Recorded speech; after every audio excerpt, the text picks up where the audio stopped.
Assalamualaikum warahmatullahi wabarakatuh. Perkenalkan, nama saya Yuliana Waidayanti dari SMP Negeri 3 Blanakan. Saya peserta pelatihan fasilitator daerah 7 jurus BK hebat dari Kabupaten Subang. Pada kesempatan OJL kali ini, saya akan mengimplementasikan praktik baik saya dengan jurus yang pertama, yaitu kenali potensi.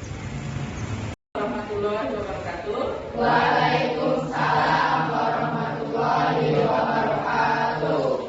Gimana kabarnya hari ini? Baik. Alhamdulillah kalau baik. Nah, dalam pertemuan hari ini dan dalam rangka tugas implementasi 7 jurus BK hebat, kita akan membahas dari satu jurus, yaitu kenali potensi.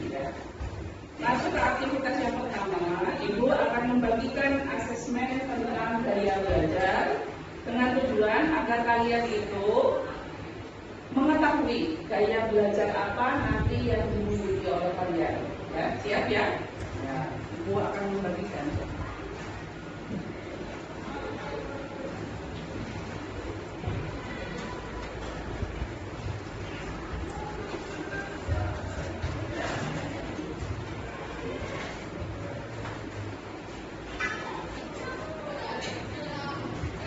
Silakan menandakan.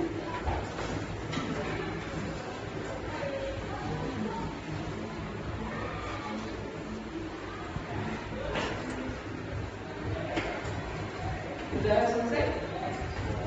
Ya. Nah, setelah kalian mengerjakan itu, ya, di sini yang termasuk visual siapa aja? Ada 1, 2, 3, 4 orang ya. Kemudian yang auditori ada berapa orang? 1, 2, 3. Ya. Yang kinestetik 1, 2, 3. Nah, dari hasil yang tadi,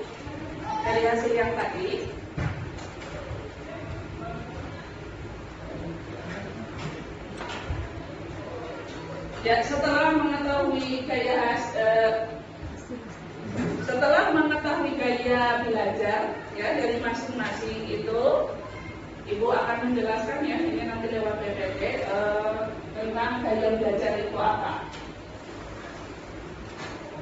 Ya, yang pertama, kebiasaan belajar. Jadi kita sering ya, kita membaca buku pelajaran berkali-kali, tapi tetap saja tidak mengingatnya atau gampang lupa.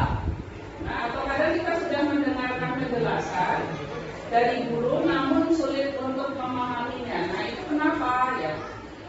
Kalian harus tahu dulu ya, pengertian dari gaya belajar itu apa. Gaya belajar itu merupakan kunci untuk mengembangkan kinerja dalam pekerjaan di sekolah dan dalam situasi antar pribadi.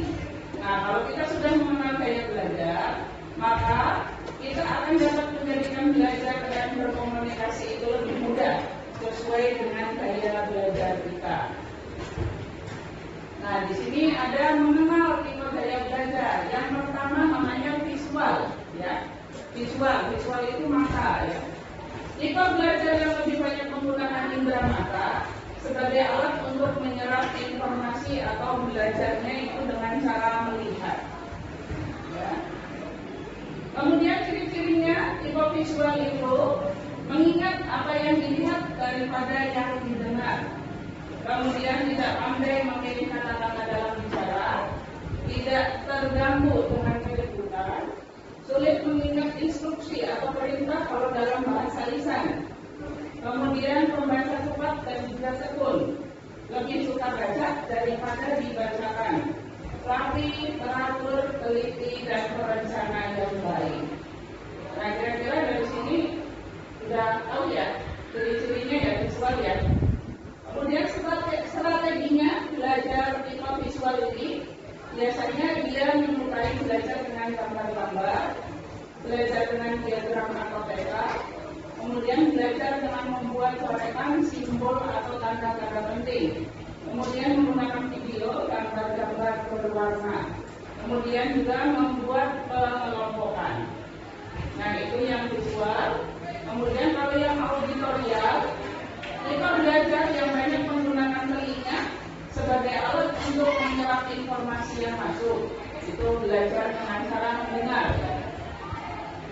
Ciri-cirinya apa? Orang auditorial, suka bicara pada diri sendiri waktu belajar, mudah terganggu oleh keributan waktu belajar, mempunyai kesulitan menulis yang banyak, tetapi hebat dalam bercerita.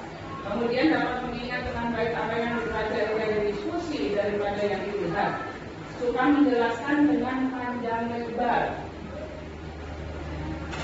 Ya, kemudian strateginya untuk auditori ini membaca dengan suara atau bercerita, menulis ulang yang dipelajari atau diringkas, diskusi, berdebat, dan juga wawancara, mendengar melalui kaset, seminar, dan juga lokakarya.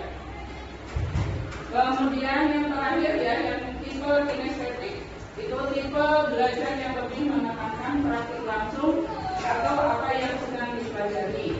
Biasanya orang-orang kinestetik itu lebih senang kalau dibiarkan mengerjakan sendiri atau praktik langsung.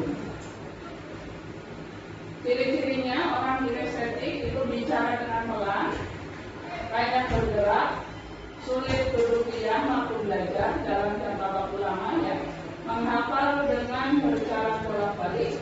Kemudian ketika bicara banyak menggunakan isyarat tubuh, menggunakan jari sebagai penunjuk ketika membaca. Kemudian strategi belajar kinestetik ini itu melakukan praktek, mengamati demo atau contoh konkret, drama, permainan atau aktivitas lapangan, kemudian menggunakan model itu Lego atau alat-alat praktek, kerajinan tangan ataupun puzzle. Kemudian menggunakan gerak dalam belajar. Nah, setelah Ibu terangkan, boleh Ibu bertanya ya, tadi yang untuk mengimplementasikan di gaya belajar kalian supaya kalian lebih paham, itu biasanya